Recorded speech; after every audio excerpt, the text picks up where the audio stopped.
के पास, थाने के पास, डीएम के पास, कैसे हम संगठित होके जाएं और अपनी बात को मनवाएं।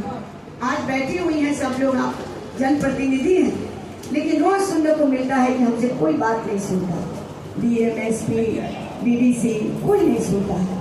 थानेदार दौड़ाते रहते हैं। उसमें हमने लिखा है कि थानेदार बस एक सिंबॉलिक है। आप एसपी, डीएम और कमिश्नर और सरकार तक जा सकते हैं। ये बातें हमने उसमें लिखी है कि कैसे जाएंगे, कैसे अपने व्यवहार को ठीक रखेंगे और झगड़ा भी नहीं करना, अपना काम भी निकाल लेना, ये भी मैंने उसमें लिखा है।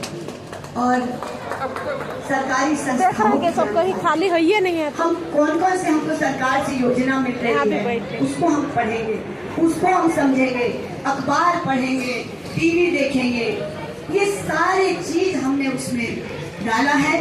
हमारा व्यवहार कैसा हो, हमारा वस्त्र कैसा हो। अक्सर हम जाते रहते हैं प्रोग्राम में और पहन लेते हैं बनारसी साड़ी, तो वस्त्र नहीं।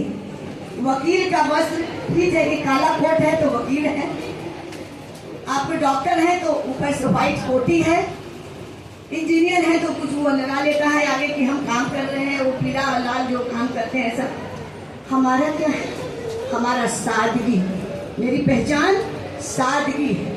मैं सादगी में जो ताकत है वो किसी बनारसी साड़ी में ताकत नहीं है।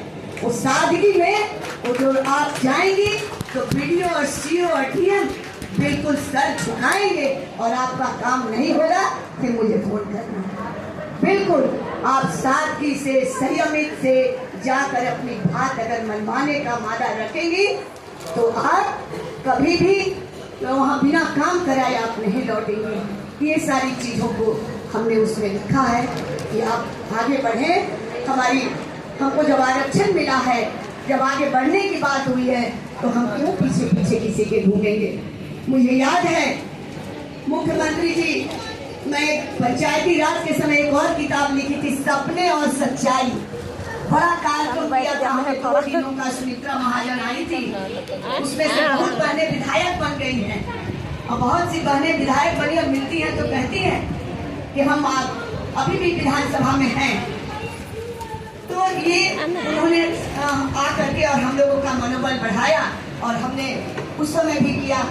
उसी किताब को लेकर मैं माननीय मुख्यमंत्री जी के पास गई थी, आज वो नहीं है मंच पर। उन्होंने क्या कहा मालूम है बहनों? उन्होंने कहा कि देखो आप में बड़ी काम करने की जुनून है, आप किसी के लटक पे काम मत करना, स्वयं काम करो और आगे बढ़ो। मैं देख रहा हूँ कि तुम्हारा भविष्य अच्छा है। आज भी मुझे याद है कि स्टेशन पर रेल मंत्री थे, उस समय हम लोगों ने सपने और सच्चाई किताब लेकर मैं भागते रहती थी, दौड़ते रहती थी। जैसे महामहिम जी को पकड़ लिया कि नहीं मेरे किताब का विमोचन होना, तो उसी उन्होंने कहा था। और मुझे आज भी याद है कि मैंने स्वयं स्ट्रगल करके 30 सालों से मैं जिला परिषद में रही, मैं चेयरमैन के लिए लड़ाई लड़ी, मैंने एमएलसी का लड़ाई लड़ी और सभी दिग्गजों से मैं लड़ी।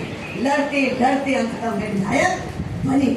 ये जज्बा रखना है बहनों, ये उत्साह रखना है बहनों। हम कभी हार के हम घर नहीं बैठेंगे, हारेंगे फिर जीतेंगे, आगे बढ़ेंगे फिर जीतेंगे। सच्चाई और ईमानदारी और निष्ठा से काम करेंगे तो मुझे कोई नहीं रोक सकता है। ये सारी बातों को हमने उस किताब में लिखा है कि और मैं महामहिम विमोचन के बाद एक मैं यात्रा भी निकालूंगी और हर जिलों में जाकर मैं बहनों के बीच में बैठकर इस किताब पर मैं सबको बताऊंगी, सिखाऊंगी और चलते समय मैं झंडा भी आज दिखवा लूंगी।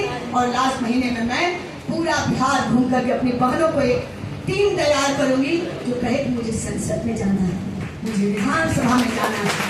चलो बहनों, संसद चलें, इस आरक्षण का लाभ उठाएं और हम अपने सम्मान को बढ़ाएं, अपने परिवार का सम्मान बढ़ाएं, समाज का सम्मान बढ़ाएं, देश का सम्मान बढ़ाएं। बोलो एक बात, नारी शक्ति जिंदाबाद, जिंदाबाद, नारी शक्ति जिंदाबाद, जिंदाबाद, जिंदाबाद। और अंत में मैं ये भी कहूँगी कि मेरे भाई भी यहाँ बहुत बैठे। गाड़ी तभी सर पर दौड़ती है जब दोनों पहिया ठीक